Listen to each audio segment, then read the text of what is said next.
Seja muito bem-vindo ao nosso canal de estudos bíblicos. Estamos agora com uma nova série sobre a monarquia de Israel. E hoje nós estudaremos sobre o primeiro rei de Israel, que se chamava Saul. Importante você ter em mãos a sua Bíblia para juntos lermos algumas das passagens que usaremos como base nesse estudo. E importante também juntos orarmos ao bondoso Deus para que Ele nos oriente nesse estudo. E eu convido você a fazer isso nesse momento. Bondoso Deus, te agradecemos a oportunidade de estudarmos a Tua Palavra. Queremos te pedir que Tu nos orientes neste estudo e que nos ajudes a colocar em prática aquilo que viermos a aprender. Abençoa a cada um que nos acompanha nesse momento. Em nome de Jesus, amém. Vamos então ler o nosso texto. Eu convido você para abrir a sua Bíblia no livro de 1 Samuel, no capítulo 10, e depois leremos 2 versículos do capítulo 11. O texto, então, de 1 Samuel, capítulo 10, verso 1, diz o seguinte: Samuel pegou um vaso de azeite e o derramou sobre a cabeça de Saul. Então ele o beijou e disse: O Senhor está ungindo você como príncipe sobre a sua herança, o povo de Israel. Agora, nesse mesmo capítulo, lá no verso 20, nós lemos o seguinte: Samuel fez com que todas as tribos se aproximassem e a tribo sorteada foi a de Benjamim. Então Samuel chamou a tribo de Benjamim pelas suas famílias e foi indicada a família de Matri. E da família de Matri foi indicado Saul, filho de Quis. E agora nós lemos também vimos agora o verso 20 até o 21a, a primeira parte, e leremos agora o capítulo 11, o verso 11 e o verso 15, que diz o seguinte: Verso 11. Aconteceu que no dia seguinte Saul dividiu o povo em 3 companhias, que pela vigília da manhã vieram para o meio do arraial, e atacaram os amonitas até que se fez sentir o calor do dia. Os sobreviventes se espalharam e não ficaram 2 deles juntos. E no verso 15 lemos: E todo o povo partiu para Gilgal, onde proclamaram Saul seu rei diante do Senhor, e cuja presença trouxeram ofertas pacíficas. E Saul muito se alegrou ali com todos os homens de Israel. Após os israelitas entrarem em Canaã, anos antes, Canaã, a terra prometida, e terem conquistado grande parte dela sob a liderança de Josué, iniciam um período de governo onde passam a ser governados por um regime teocrático realizado através de juízes. Após 150 anos, esse regime terminaria sob a liderança de Samuel. Os juízes, líderes chamados por Deus, agiam quando o povo se afastava dos caminhos de Deus e passava a ser oprimido por povos vizinhos. O último desses juízes, o maior deles, foi Samuel, que também foi sacerdote e profeta. 2 juízes bastante conhecidos que vieram antes dele foram Gideão e Sansão. Sansão, na realidade, foi contemporâneo de Samuel. Ele atuava contra os filisteus em uma região diferente de onde o profeta desenvolvia o seu ministério. Samuel seria o último juiz, pois agora os israelitas queriam ter um rei. A partir do capítulo 8, as ações de Samuel iriam alcançar todo o Israel, dada a pressão popular sobre esse profeta, para que ele lhes conseguisse, de alguma forma, um rei e não mais juízes. Os israelitas queriam ser iguais às demais nações em termos de regime de governo. O que o povo pedia não agradava a Deus. E o motivo é que Deus pretendia que Israel fosse uma nação diferente e separada. Deus havia escolhido Israel para participar do seu plano de redenção. Isso significa que Israel seria a nação através do qual o Messias viria ao mundo. Mesmo sem gostar do pedido dos israelitas para terem um rei, mas levando em conta a sua vontade permissiva, Deus atende ao pedido do povo. O rei, contudo, teria que ser escolhido e ungido por Deus através das ações de Samuel. Nesse ponto do relato bíblico, os olhos dos israelitas se voltam para Samuel. Todo homem que cruzasse o caminho desse profeta e juiz seria visto como um candidato a ser o rei. O autor do texto mostra Saul como o homem ideal para servir como rei do ponto de vista humano. Os eventos do capítulo 9 deixam claro para Samuel que Saul é a escolha de Deus para ser o rei de Israel. Os capítulos 9 e 10 descrevem eventos que convencem Saul de seu novo papel como rei. E os capítulos 10 e 11 confirmam o engajamento dele, de Saul, que o leva a uma primeira grande vitória militar sobre os amonitas. Essa vitória convence os israelitas de que Saul era mesmo o novo rei de Israel que eles estavam procurando. No capítulo 12, Samuel se dirige ao povo de Israel para lhes explicar que com a chegada do novo rei, ele, Samuel, estaria renunciando ao seu cargo de juiz. Ele, contudo, seguiria com suas funções de profeta e sacerdote, representando o povo perante Deus e mantendo o povo informado do que Deus desejava para eles. Pode-se dizer que esse capítulo 12 marca formalmente o fim do período de governo de juízes em Israel. No próximo quadro, uma pergunta: como Saul chegara a ser rei sobre Israel? O relato bíblico nos diz que a chegada de Saul ao reinado sobre Israel ocorreu em 3 etapas distintas. A primeira é que ele foi ungido por Samuel. Isso aparece lá em 1 Samuel 10:1. A unção de Saul foi feita de forma particular, mas sua escolha ocorre algum tempo depois de forma pública e por sorteio, conforme vemos na etapa número 2. A unção com óleo era um ato simbólico em Israel que retratava a consagração ao serviço.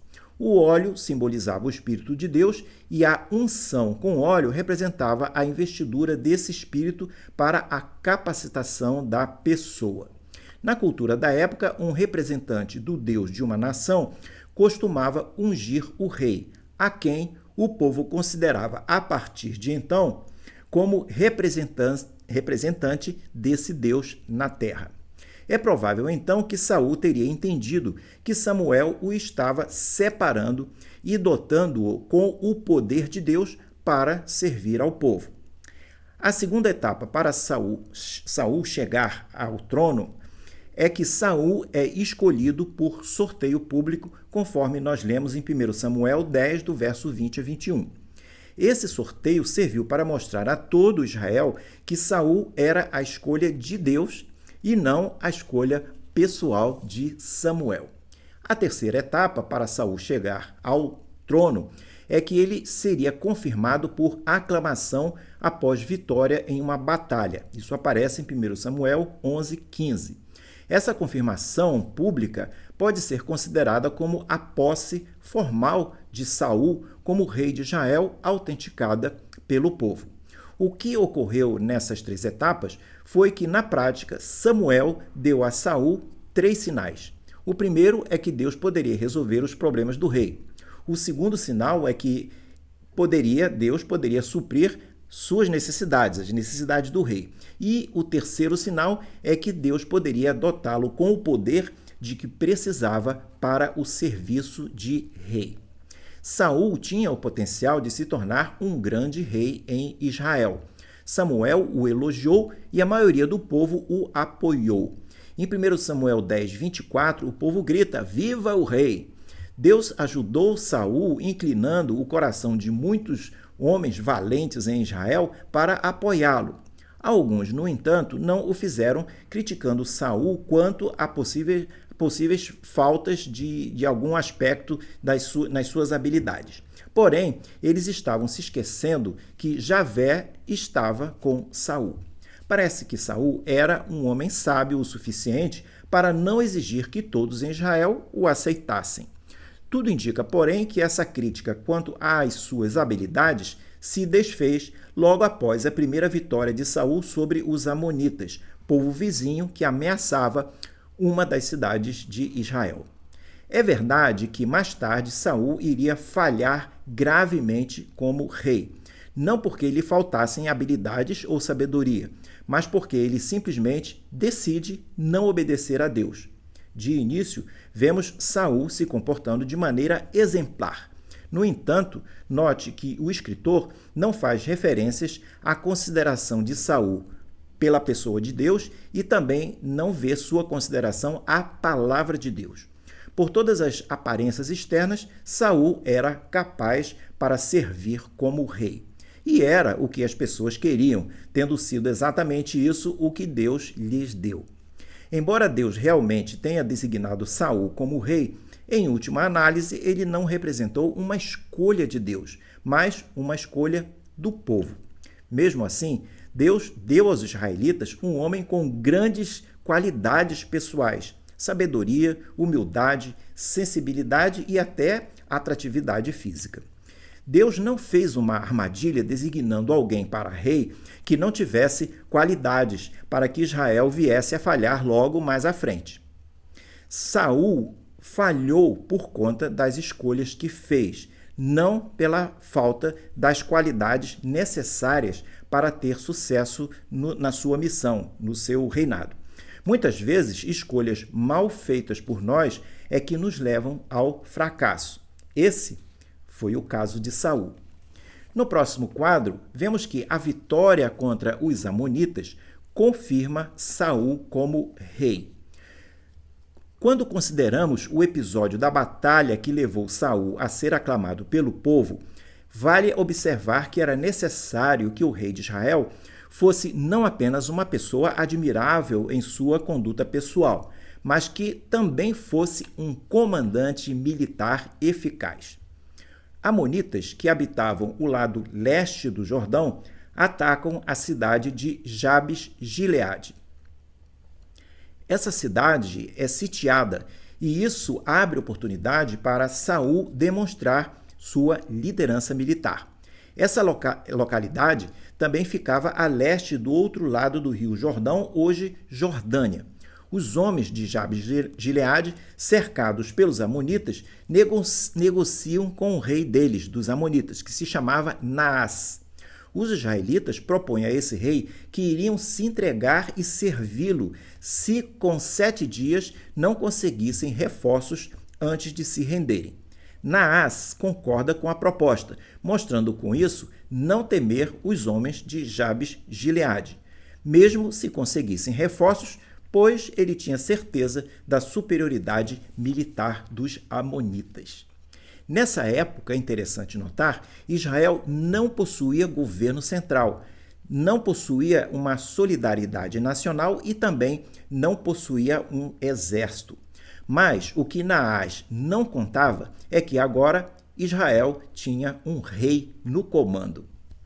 O anúncio dos mensageiros de Jabes-Gileade levou os israelitas a chorarem em alta voz. Lemos isso em 1 Samuel 11, verso 4.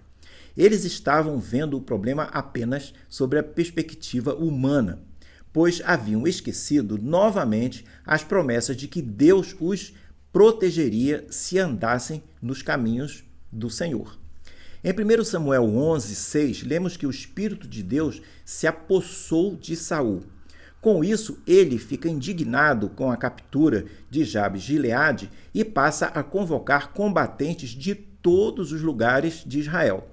Interessante que Saul vir a ser possuído pelo Espírito do Senhor havia sido predito em 1 Samuel, no capítulo 10, verso 6, e já havia ocorrido uma vez quando nós lemos em 1 Samuel, capítulo 10, verso 10.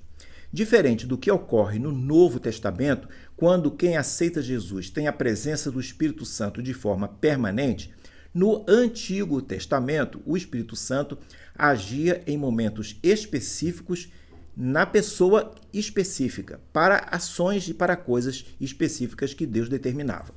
Saul convoca israelitas de todo Israel para se contrapor à invasão dos amonitas.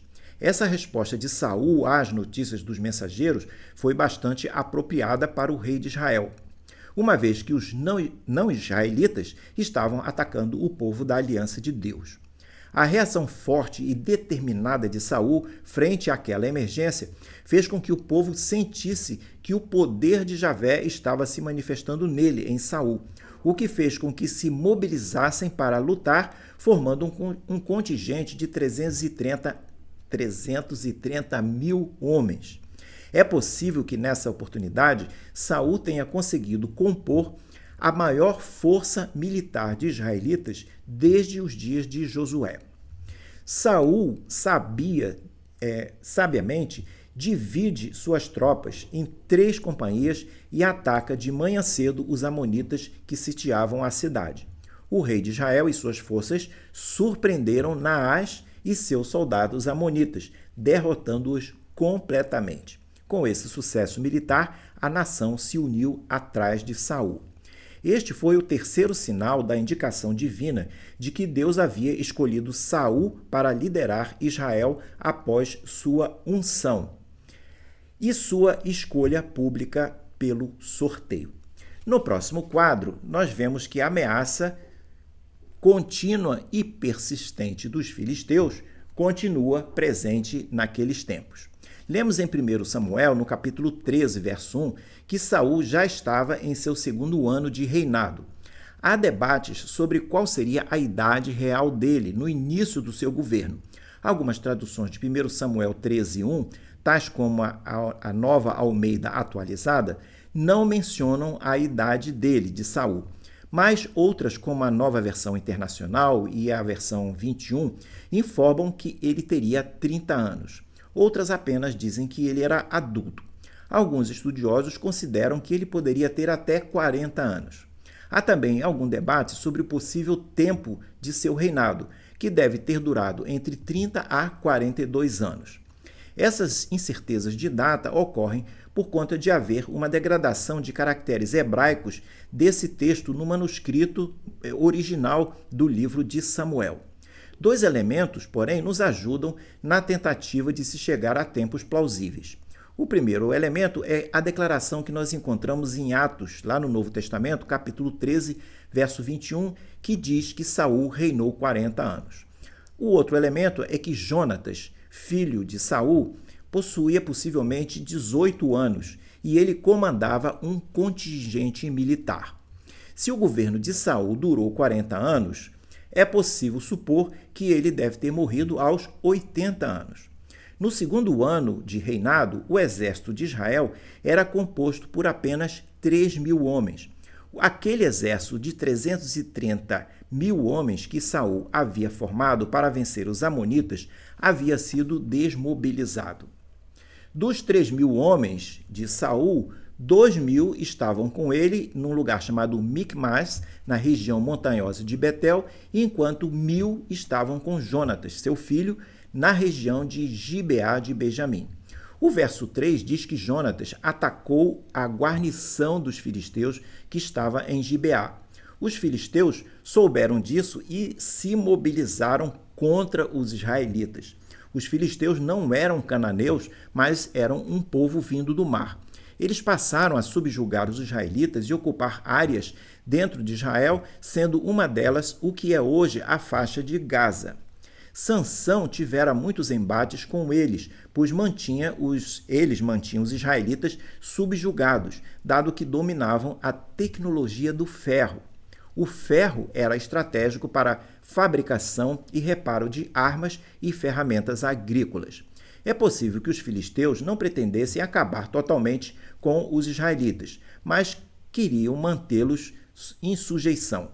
O motivo era que os israelitas tinham alguma utilidade para os filisteus, seja como mercado consumidor ou seja como alguém que iria consumir a tecnologia dos filisteus na utilização do ferro de alguma forma. Seja porque o território de Israel também poderia ser visto como uma forma de isolar os filisteus das demais nações hostis naquela região. O fato de Saul manter uma pequena força de 3.000 homens de forma permanente também não era uma ameaça para os filisteus. É possível que um exército desse tamanho fosse tolerado por simplesmente ser pequeno. Nessa conjuntura, Israel poderia até manter-se em guerra contra os amonitas, como efetivamente aconteceu, ao tempo em que continuava sob sujeição dos filisteus. Não se sabe o motivo de Jonatas atacar a guarnição dos filisteus em Gibeá, tendo como consequência levar os israelitas a entrarem em guerra com eles, com os filisteus. Jonatas era um jovem movido pela sua fé e pela coragem. Talvez pensasse que se Deus lhes havia dado a terra de Canaã, a instrução de expulsar as nações hostis daquela terra ainda estavam em vigor. Os filisteus haviam derrotado os israelitas anteriormente, mas mantinham-se presentes no território israelita, dando-lhes considerável liberdade, incluindo até combater os amonitas, como mencionamos. Eles, filisteus, mantinham tropas no território de Israel para evitar qualquer tentativa dos israelitas de se livrarem do domínio filisteu. Quando Jonatas ataca essa guarnição, isso é visto como uma provocação e como um insulto monumental aos invasores. Eles iriam revidar com carros de combate, com cavaleiros e com infantaria. No próximo quadro, vemos que Israel tem vitórias, mas Deus passa a reprovar a conduta de Saul. Os capítulos 13 e 14 relatam os embates entre israelitas e filisteus com a vitória de Israel. O filho de Saul, Jonatas, foi elemento chave usado por Deus para essa vitória. Como resultado dessa guerra, os filisteus voltam para sua terra e Saul deixa de persegui-los por um certo tempo, conforme nós lemos em 1 Samuel 14:46. Nesse ponto do relato bíblico, 1 Samuel 14, 47 a 48 faz um rápido balanço sobre as campanhas militares de Saul até esse momento. O texto diz: quando assumiu o reinado de Israel, Saul lutou contra todos os seus inimigos ao redor, contra Moabe, os filhos de Amon e Edom, contra os reis de Zobá e os filisteus, e para onde quer que se voltasse era vitorioso. Lutou com coragem, derrotando os amalequitas e libertando Israel das mãos dos que o saqueavam. E ainda no verso 52 nós lemos: durante todo o reinado de Saul houve forte guerra contra os filisteus. Por isso, sempre que via um homem forte e valente, Saul o agregava a si. Apesar dessas vitórias, o texto relata que Saul desobedeceu a Deus diversas vezes.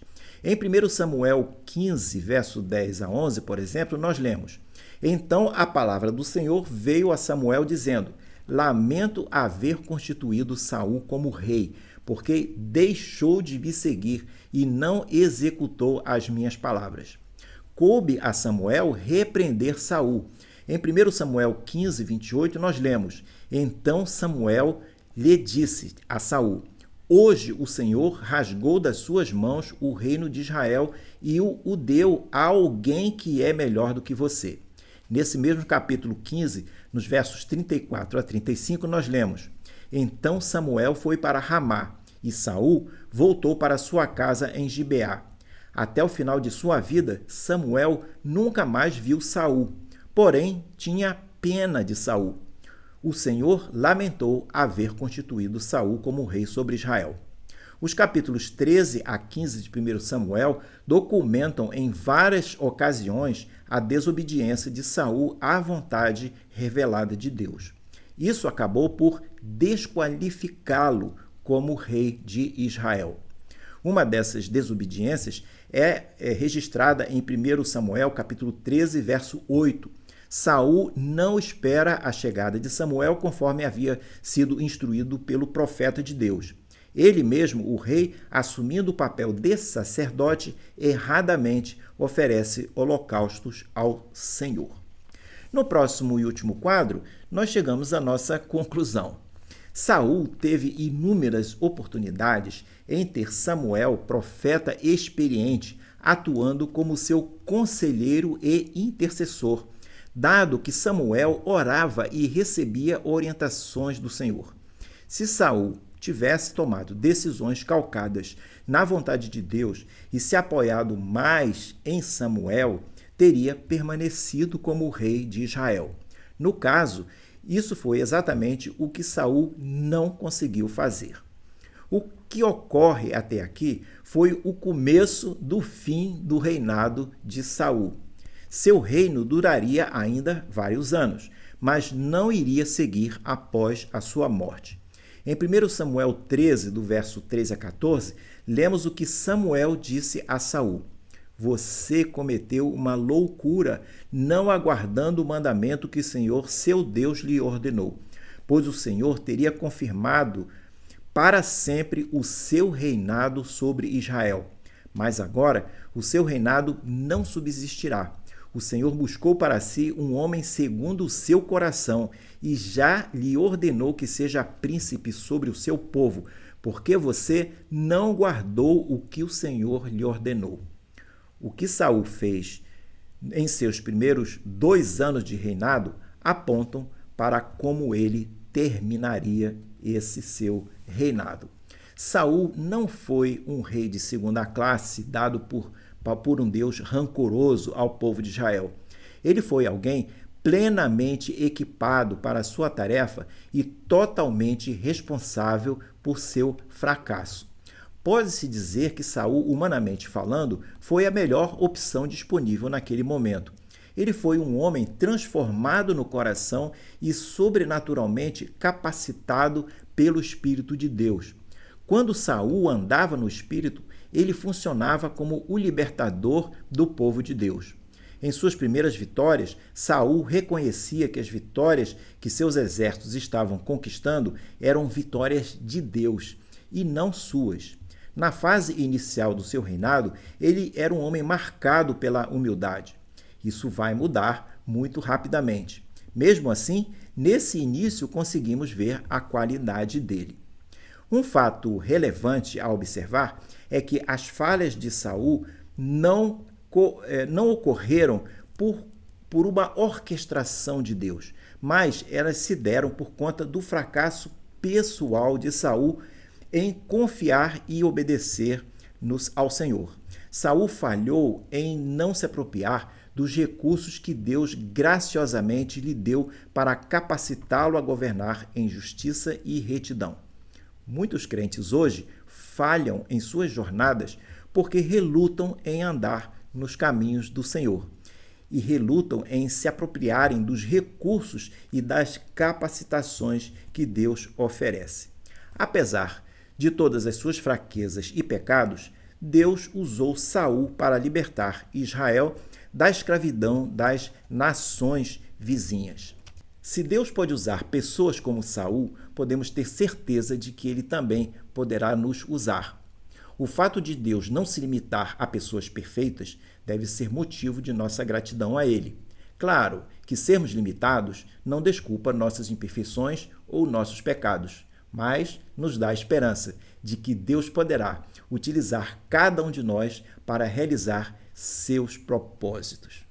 Ficamos hoje por aqui, espero que você tenha gostado desse estudo. Se gostou, lembre de falar dele para os seus amigos, mande o link do nosso estudo para que eles também possam nos acompanhar. Se você gostou também do canal, marque o sininho para que nos próximos posts, nas próximas publicações, você possa receber o aviso automaticamente de que eles foram concretizados.